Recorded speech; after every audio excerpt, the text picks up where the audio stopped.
Fala galera, aqui é o Paulo Aragão falando, sejam todos bem-vindos ao Giro Bitcoins, podcast diário que vai te informar no menor tempo possível sobre as últimas notícias que agitaram o mercado cripto mundial. Dia de hoje, manhã do dia 24 de julho de 2024, cada unidade do Bitcoin está custando aproximadamente $66.500 americanos, com uma pequena variação positiva nas últimas 24 horas de 0,1%. O Ether, segundo maior criptoativo do mercado, que ontem inclusive teve seu ETF de Ether Spot iniciado, nas últimas 24 horas está tendo uma desvalorização de aproximadamente 1%, com cada unidade nesse momento custando aproximadamente $3.400 americanos.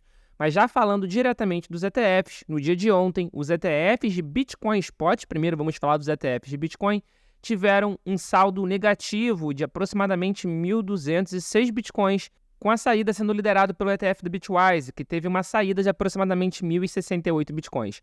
De qualquer forma, o saldo dessa última semana continua sendo extremamente positivo, visto que na última segunda-feira a gente teve uma entrada de mais de 7.000 Bitcoins. De qualquer forma, o ETF da BlackRock continua acumulando. No dia de ontem, por exemplo, eles compraram mais de 1.090 Bitcoins e agora eles têm sob gestão aproximadamente 336 mil Bitcoins. Mas sem sombra de dúvida, ontem no mercado americano, todos os olhares estavam voltados para a estreia do ETF de Ether Spot. Cerca de 2 meses depois da aprovação para a criação, a gente teve a aprovação da negociação, e assim começou no dia de ontem. E no dia de ontem, os ETFs de Ether geraram cerca de 1,08 bilhão de dólares em volume de negociação.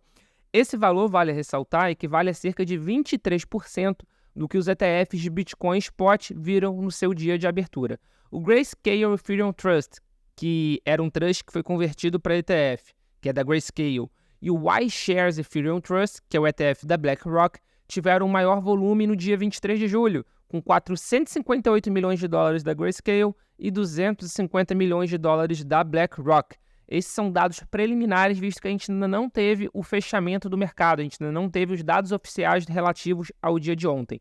O Fidelity Ethereum Fund, que é da Fidelity, e o Bitwise Ethereum ETF, que é da Bitwise, completaram os 4 primeiros lugares, com 137 milhões e 94 milhões de dólares, respectivamente.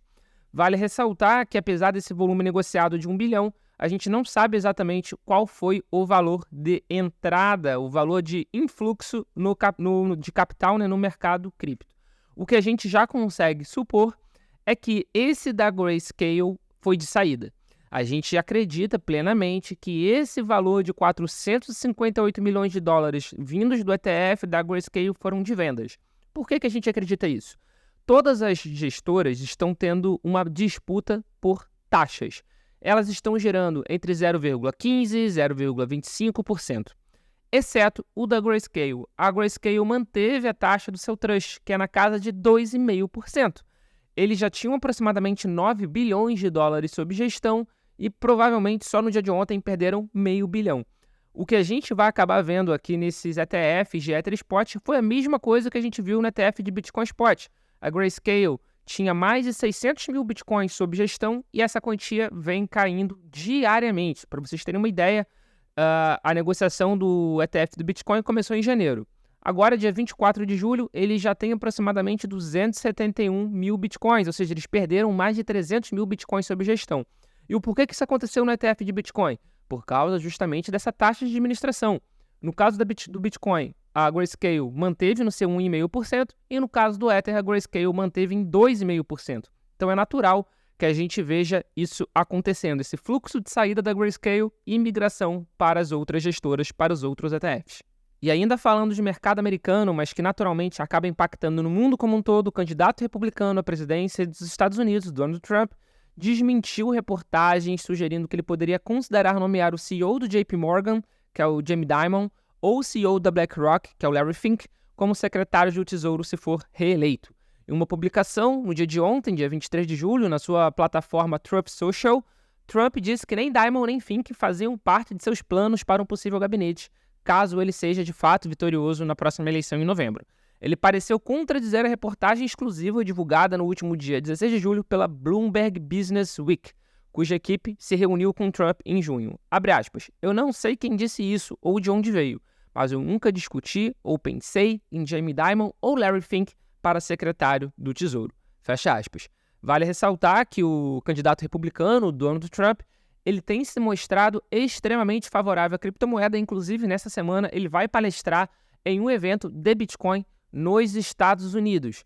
E ele é o grande favorito para a eleição que vai acontecer em novembro. E grande favorito que eu digo não necessariamente nas pesquisas eleitorais, mas na casa de aposta. Porque todo mundo pode ter sua opinião, mas quando você casa dinheiro, é uma opinião um pouco mais séria.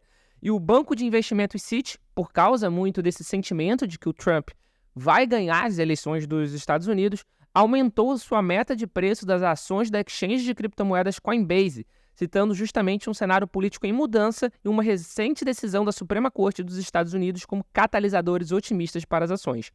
Em uma nota aos investidores do dia 23 de julho, que foi vista aqui pelo Cointelegraph, os analistas do Citi, Peter Christensen, David Wieslowski e a Nicolette Randonsky, elevaram sua orientação sobre a Coinbase de neutro em $260 para compra com uma meta de $345 nos próximos meses.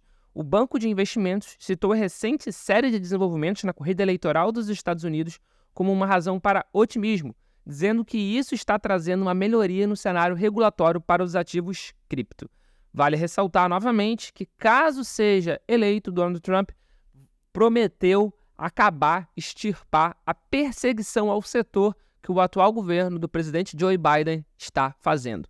Esse foi o Giro Bitcoin de hoje. Muito obrigado pela sua companhia e a gente já tem um encontro marcado aqui no nosso episódio de amanhã. Valeu!